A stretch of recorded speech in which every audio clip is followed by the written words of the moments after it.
Assalamualaikum warahmatullahi wabarakatuh. Oke, seperti biasa sebelum dilanjutkan cerita pedang King Dao-nya, bantu Mimin tekan tombol like dan berkomentar juga. Terima kasih sudah dan sebelumnya. Gas. Bab 1605, apakah pertarungan kelompok menyenangkan? Begitu suara Lin Hao jatuh, puluhan aura mengerikan tiba-tiba muncul di sekelilingnya. Kemudian, puluhan ahli tingkat atas menerobos udara, muncul di sekelilingnya, dan mengepung Ye Guan. Mereka semua adalah penguasa yang kuat di wilayah kekuasaan Tuhan. Total ada 39 dewa utama. Bukan hanya itu saja, ruang dan waktu di mana Ye Guan berada pun tiba-tiba berubah, dan saat ia muncul kembali, ia sudah berada di dunia kehampaan yang tak berujung. 39 dewa-dewa yang kuat mengikuti dari dekat dan mengelilinginya, jelas tidak ingin dia melarikan diri. Melihat para ahli alam dewa utama tingkat atas itu, Ye Guan tidak terkejut, karena dia sudah memikirkan kemungkinan ini sebelum datang. Yang tidak dia duga adalah bahwa kuil para dewa ini akan sangat menentukan. Pada saat ini, Lin Yu muncul di depan Ye Guan. Tidak jauh di sampingnya adalah Fu Zun sebelumnya. Selain dia, ada orang lain, Jun Yu. Jun Yu agak jauh, dan dia menatap Ye Guan. Lin Yu menatap Ye Guan dan berkata sambil tersenyum, "Ye Guan, sebenarnya, kami memang cukup penasaran dengan asal-usulmu, karena kamu benar-benar mengejutkan kami. Kamu masih sangat muda, dan sangat kuat, dan kamu berasal dari peradaban alien. Tidak ada yang salah dengan ide dan rencanamu, karena kami juga telah berpikir untuk bernegosiasi denganmu. Tetapi sayangnya, kamu memang seorang penghujat, dan kami di Pantheon tidak akan pernah berkompromi dengan para penghujat." "Penghujat?" Ye Guan mengangguk. "Begitu ya? Kalau begitu, mari kita lakukan saja." Ye Guan merentangkan kedua telapak tangannya. Pedang King Xuan muncul di tangannya. Dalam sekejap, auranya yang awalnya tenang tiba-tiba melonjak, seperti sungai yang bergolak, menyapu semuanya. Lin Yu berkata lagi, "Jangan tidak sabar." Ye Guan sedikit mengernyit, dan Lin Yu berkata lagi, "Meskipun kamu harus mati, kamu dapat memilih cara mati yang berbeda." Ye Guan tertawa terbahak-bahak, ketika Guru Dao Pen sedang dalam kondisi paling keterlaluan. Dia hanya memanggilku brengsek. "Siapa kamu? Beraninya kamu bersikap sombong di hadapanku. Sungguh lelucon." Begitu dia selesai berbicara, dia menyerbu ke depan dan menebas Lin Hao dengan pedangnya.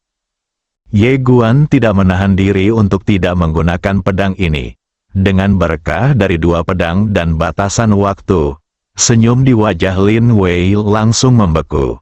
Dia menjentikkan lengan bajunya dan cahaya hitam melonjak keluar seperti gelombang. Namun, cahaya hitam itu langsung hancur begitu menyentuh pedang King Xuan milik Ye Guan. Ledakan, dengan suara keras, Lin Hao terpotong dan terpental. Tetapi pada saat berikutnya, Fu Zun dan para master kuat lainnya di alam dewa utama menyerang bersama. Dengan semburan cahaya pedang, Ye Guan langsung terlempar puluhan ribu kaki, dan cahaya pedang yang terpancar dari tubuhnya juga hancur total pada saat ini. Bertarung sendirian, dengan pedang King Xuan, dia tidak memiliki saingan di wilayah dewa tertinggi. Akan tetapi, dia belum sampai pada titik di mana dia dapat mengalahkan kekuatan yang lebih besar dengan kekuatan yang lebih kecil. Pada saat ini, ekspresi semua dewa utama di lapangan agak serius. Ketika mereka melihat Ye Guan mengambil tindakan pada saat ini, mereka mengerti mengapa Guan Jian dan Hong Zhong dibunuh oleh pemuda di depan mereka. Pedang ini dan penekan waktu sungguh aneh. Di kejauhan, setelah Lin Hao berhenti, dia melihat tangan kanannya yang memiliki bekas pedang yang dalam. Jika dewa utama di sekitarnya tidak datang untuk menyelamatkannya, dia pasti sudah mati atau terluka. Meskipun dia sudah siap secara mental, dia tetap tidak menyangka bahwa pedang Ye Guan dan penekan waktu akan begitu mengerikan.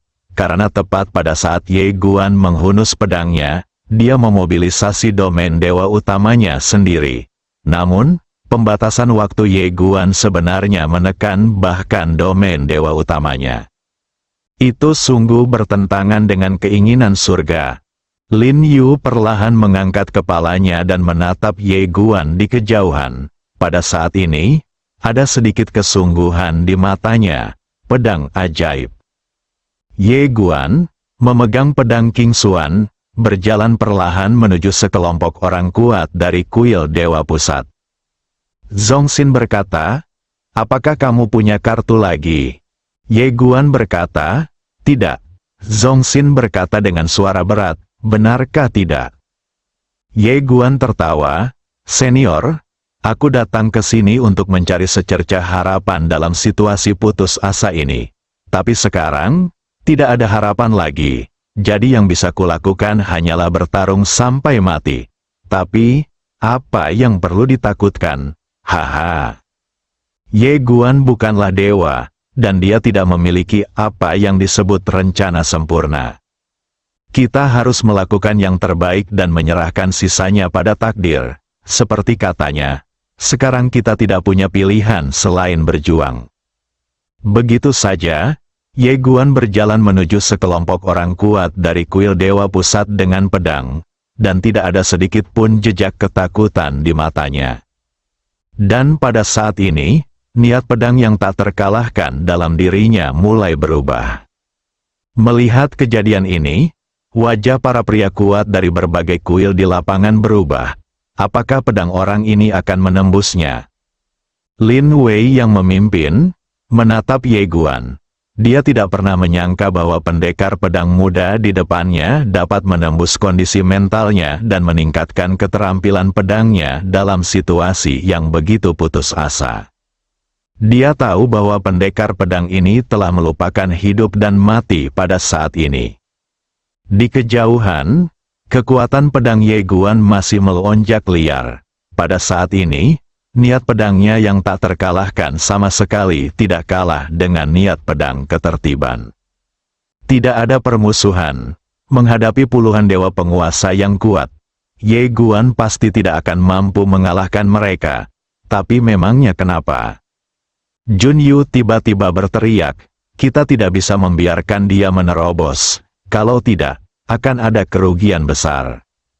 Satu kata ini membangkitkan semua dewa yang kuat. Kekuatan Ye Guan sudah luar biasa sekarang. Jika dia berhasil lagi, apa yang akan terjadi? Semua dewa utama memandang Lin Yu yang memimpin. Lin Yu sama sekali tidak ragu, bunuh dia. Awalnya aku ingin menggunakan Ye Guan untuk menargetkan kuil selatan berikut, tetapi sekarang tidak mungkin lagi. Termasuk Lin Hou, total 40 orang kuat alam dewa-dewa melepaskan aura mereka bersama-sama. Aura mereka menyapu ke arah Ye Guan seperti gelombang besar. Meskipun niat pedang dan aura Ye Guan yang tak terkalahkan itu menakutkan, mereka secara alami tidak dapat bersaing dengan aura Lin Hou dan yang lainnya. Bagaimanapun, mereka adalah puluhan orang kuat alam dewa-dewa yang bekerja sama. Ledakan, area tempat Ye Guan berada langsung hancur karena tekanan aura para master kuat di alam dewa utama. Aura kuat itu memaksa Ye Guan mundur dengan keras berulang kali. Menghadapi aura para master kuat ini, kedua jenis niat pedangnya tidak dapat lagi menahannya. Ye Guan mundur dengan kasar lagi dan lagi. Karena dihancurkan oleh begitu banyak orang yang kuat, dia merasa bahwa dirinya akan dihancurkan. Sekilas tatapan mata Ye Guan tajam, dan seketika matanya berubah menjadi merah darah. Ledakan, kekuatan 3 jenis darah mengalir deras dari tubuhnya ke langit. Kemudian, Ye Guan menghentakkan kaki kanannya dengan keras, dan berubah menjadi cahaya pedang untuk membunuh di kejauhan. Pedangnya benar-benar merobek momentum orang-orang kuat itu. Melihat kejadian ini, semua master alam dewa-dewa terkejut. Mereka tidak menyangka Ye Guan memiliki kartu truf. Terkejut, Master Alam Dewa-Dewa terkemuka langsung ditekan oleh waktu Ye Guan. Ketika dia sadar, dia langsung terbunuh oleh pedang. Namun, tak lama kemudian, penindasan waktu Ye Guan berhasil dipatahkan oleh upaya bersama para dewa utama. Pada saat yang sama, Ye Guan langsung terhempas oleh kekuatan semua orang, dan sebelum dia sempat berhenti, sambaran petir menyambar di depannya, lalu sebuah pukulan langsung mengenai wajahnya. Niat membunuh muncul di mata Ye Guan. Dia menghentakkan kaki kanannya dengan keras untuk menghentikan tubuhnya agar tidak mundur dengan keras. Lalu dia memegang pedang King Xuan di kedua tangan dan menebas ke depan dengan ganas. Wah, petir itu langsung pecah dan seorang pendekar tingkat dewa langsung terpental, beserta lengan kanannya. Meskipun pedang Ye Guan melukai prajurit alam dewa-dewa yang kuat itu, dia terlempar lagi di saat berikutnya. Pada saat yang sama, tubuhnya langsung terkoyak dan darah berceceran, tetapi pedang King Xuan di tangannya langsung berubah menjadi cahaya pedang dan membunuhnya. Di kejauhan, prajurit kuat alam dewa-dewa yang sedang berlari di depan dan ingin mengambil nyawa Ye Guan melihat pedang King Xuan datang ke arahnya. Pupil matanya tiba-tiba mengecil.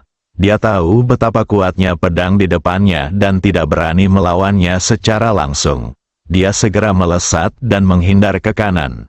Tetapi seorang prajurit kuat alam dewa-dewa di belakangnya tidak dapat menghindar dan terkena pedang King Xuan secara langsung.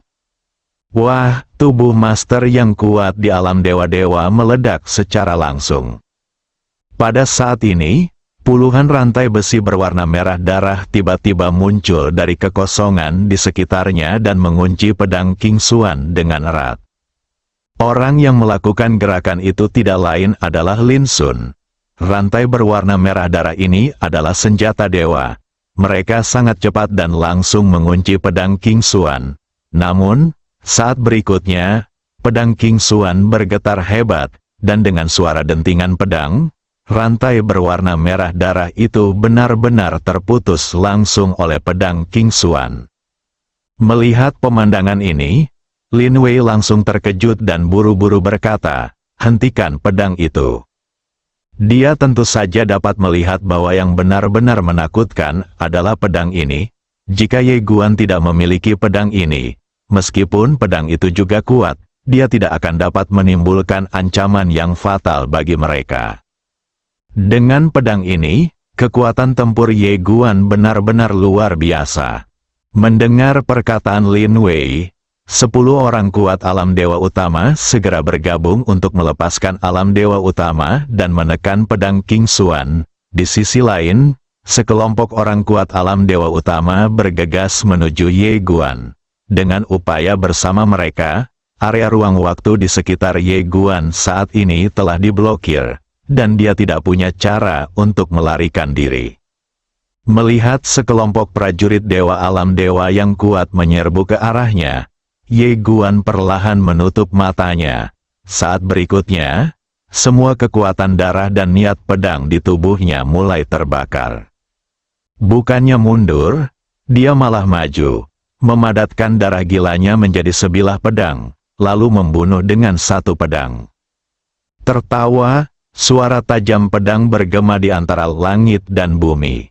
Ye Guan tahu bahwa ia tidak memiliki peluang untuk melawan begitu banyak pembangkit tenaga listrik alam dewa-dewa. Jadi ia hanya fokus untuk melawan salah satu dari mereka. Jika ia membunuh satu, ia akan impas, dan jika ia membunuh dua, ia akan mendapat untung. Ledakan, Ye Guan dan seorang ahli alam dewa terkemuka bertabrakan dengan keras. Dalam sekejap, tubuh mereka berdua meledak pada saat yang sama, dan kekuatan mengerikan yang tak terhitung jumlahnya dan energi pedang merah darah terus bergetar ke segala arah. Setelah Ye Guan berhenti, hanya jiwanya yang tersisa, dan jiwa ini telah menjadi sangat ilusi. Tidak jauh dari sana, Prajurit alam dewa-dewa yang kuat yang baru saja bertabrakan dengannya dengan keras juga hanya memiliki jiwanya yang tersisa, dan jiwanya telah menjadi ilusi dan transparan. Tetapi pada saat ini, para dewa penguasa yang kuat di sekitarnya telah bergegas menuju Yeguan. Pada saat ini, sebuah suara tiba-tiba terdengar dari antara langit dan bumi, menyenangkan sekali bertarung secara berkelompok, bukan? Begitu dia selesai berbicara, aura mengerikan menyebar dari langit dan bumi. Bersambung.